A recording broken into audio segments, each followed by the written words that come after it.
Hello friends, welcome to my YouTube channel. ఎలా ఉన్నారు అందరు? ఈరోజు మనం తెలుసుకోబోయే ప్రదేశం ఎంతో ఇంట్రెస్టింగ్గా మరియు భయంకరంగా ఉంటుంది. ఈ ప్రదేశం గురించి విన్నప్పుడు మీ గుండెల్లో వణుకు పుడుతుంది. అదే ఇండియాలో అత్యంత దయ్యాలున్న ప్రదేశం భాన్గర్ కోట. అయితే ఈ భాన్గర్ కోట అనేది రాజస్థాన్ రాష్ట్రంలో ఉన్న ఒక పురాతన కోట. ఈ కోట గురించి చెప్పుకుంటే ఇక్కడి దయ్యాలు, ఆత్మలు, అశరీర శక్తులు ఎంతో మంది జీవితాలను కూడా ప్రభావితం చేశాయి. ఇక్కడ జరిగే ఎన్నో విచిత్ర సంఘటనలు, భయంకర అనుభవాలు వింటే మీ రోమాలు సైతం నిక్కబడుచుకుంటాయి. అసలు ముందుగా ఈ భాన్గర్ కోటలో ఈ దయ్యాలు ఎలా పుట్టాయి అనేది మనం తెలుసుకుందాం. భాన్గర్ కోటకు చెందిన ఈ దయ్యాల కథను తెలుసుకోవాలంటే మనం కొంతకాలం వెనక్కి వెళ్ళాలి. భాన్గర్ కోటలోకి అడుగుపెట్టే ముందు కొన్ని నియమాలు ఉన్నాయి. సూర్యాస్తమయానికి ముందు ఈ కోటను విడిచిపెట్టాలి. ఎందుకంటే రాత్రి వేళలో ఇక్కడ దయ్యాలు అధికంగా చలామణి చేస్తాయనే నమ్మకం ఉంది. మీరందరూ ఈ ప్రయాణంలో నాతో కలిసి రండి.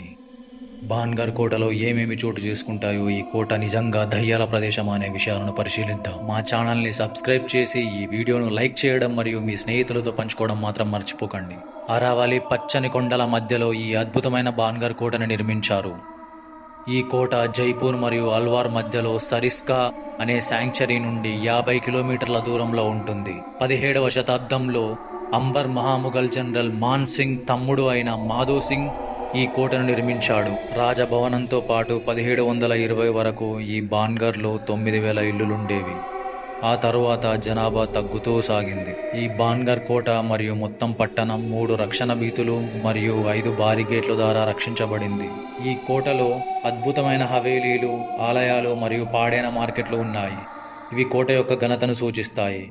దయ్యాలున్న ప్రదేశంగా భావించబడుతున్నప్పటికీ భాన్గర్ కోట తన ప్రశాంత వాతావరణం, అందమైన అరావలి కొండలు మరియు అద్భుతమైన వాస్తుకలతో పర్యాటకులను ఆకర్షిస్తుంది. ఈ కోట భారతదేశంలో అత్యంత దయ్యాలున్న ప్రదేశాలలో ఒకటిగా పరిగణించబడుతుంది మరియు దానిపై శాపం ఉందని అంటారు. కోటకు సంబంధించిన అనేక కథలు ఉన్నప్పటికీ స్థానిక ప్రజల్లో 2 కథలు చాలా ప్రసిద్ధం.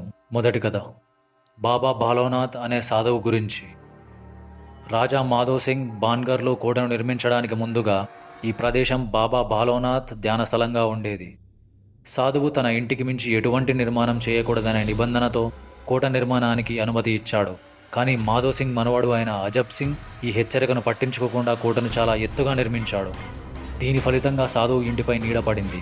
దీంతో పట్టణం నాశనమైంది. మరొక కథ రత్నావతి అనే అందమైన రాజకుమారి గురించి. ఆమెకు అనేక మంది రాజ కుటుంబాల నుంచి ప్రపోజల్స్ వచ్చేవి. ఒకరు బ్లాక్ మ్యాజిక్లో నిపుణుడైన మాంత్రికుడు ఆమెను ప్రేమించాడు. ఒకరోజు రాజకుమారి తన స్నేహితులతో షాపింగ్ చేస్తున్నప్పుడు మాంత్రికుడు ఆమెను చూసి ఆమె కొనుగోలు చేసిన అత్తర్ అంటే పర్ఫ్యూమ్ను ప్రేమ మంత్రముతో మార్చివేశాడు. కానీ రాజకుమారి మాంత్రికుడి తంత్రమును తెలుసుకొని ఆ ప్రేమ మంత్రమును దగ్గరలోని ఒక బండరాయిపై విసిరింది. దాంతో ఆ బండరాయి మాంత్రికుడిపై పడి అతను మృతి చెందాడు. కానీ చనిపోయే ముందు అతను పట్టణం నాశనమైపోతుందని మరియు ఎవరు కూడా అక్కడ నివసించలేరని శపించారు. తరువాత ముస్లింల దాడిలో పట్టణం నాశనమైపోయి రత్నావతి మరియు కోటలోని ప్రజలందరూ మరణించారు. దయ్యాలున్న ప్రదేశంగా పరిగణించబడుతున్నందున భాన్గర్ కోట సూర్యోదయం ముందు మరియు సూర్యాస్తమయం తరువాత సందర్శకులకు నిషేధితంగా ఉంటుంది. భాన్గర్ కోటలో ఆలయాలు, రాజభవనాలు మరియు హవేలీల శిథిలాలను చూడవచ్చు. ప్రధాన గేటుతో పాటు కోటకు 4 ప్రవేశ ద్వారాలున్నాయి. లహోరీ గేట్, అజ్మేరీ గేట్, పుల్వరీ గేట్ మరియు ఢిల్లీ గేట్.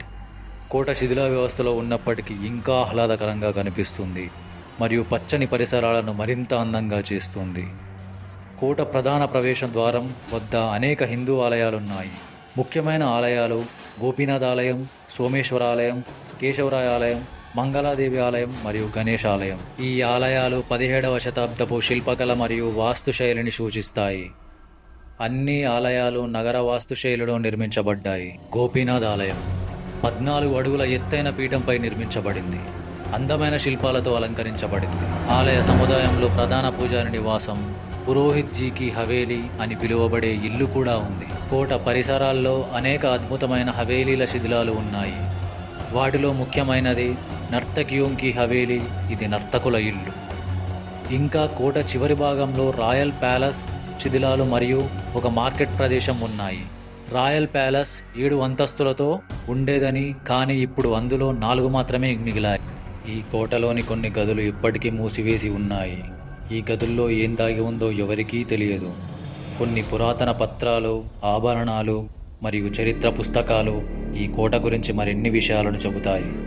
భాన్గర్ కోట ఒకసారి రాజులు, రాణులు నివాసం కాగా ఇప్పుడు అది అనేక రహస్యాలను దాచుకుంటుంది. ఈ గదుల్లో దాగి ఉన్న రహస్యాలు వెలుగులోకి వచ్చినప్పుడు భాన్గర్ కోట గురించి ఇంకా ఎన్నో విషయాలు తెలుస్తాయి. ఈ కోట నిజంగా శాపగ్రస్తమా, లేదా ఇది కేవలం ఒక భయంకరమైన భూతపు కథ మాత్రమేనా? ఈ ప్రశ్నలన్నిటికీ సమాధానం కనుక్కోవడం మన భవిష్యత్తు విజ్ఞానానికి సవాలు. స్థానికుల కథల ప్రకారం రాత్రిపూట కోటలో వింత శబ్దాలు వినిపిస్తాయని మరియు దయ్యాలు తిరుగుతుంటాయని చెప్తారు. మాంత్రికుడు మరియు రత్నవతి ఆత్మలు ఇప్పటికీ ఈ కోటలో ఉన్నాయని అక్కడి ప్రజలు నమ్ముతుంటారు. ఈ కథలు ఎంతవరకు నిజమో తెలియదు కానీ భాన్గర్ కోటను సందర్శించడం ఒక వినోదోభరితమైన అనుభవం. కోట చరిత్ర, అందం మరియు దయ్యాల కథలు ఈ ప్రదేశాన్ని ఒక అద్భుతమైన పర్యాటక స్థలంగా మార్చాయి. సో ఫ్రెండ్స్, ఇది మన భాన్గర్ కోట యొక్క కథ. మీరు ఇక్కడికి వచ్చి అనుభవాన్ని ఎక్స్పీరియన్స్ అవ్వాలనుకుంటే రాత్రిపూట రాకూడదు అని మాత్రం గుర్తుపెట్టుకోండి. ఇలాంటి మరిన్ని భయంకర కథల కోసం మన ఛానల్ను సబ్స్క్రైబ్ చేసుకోండి, పక్కనే ఉన్న బెల్ ఐకాన్ని క్లిక్ చేయండి.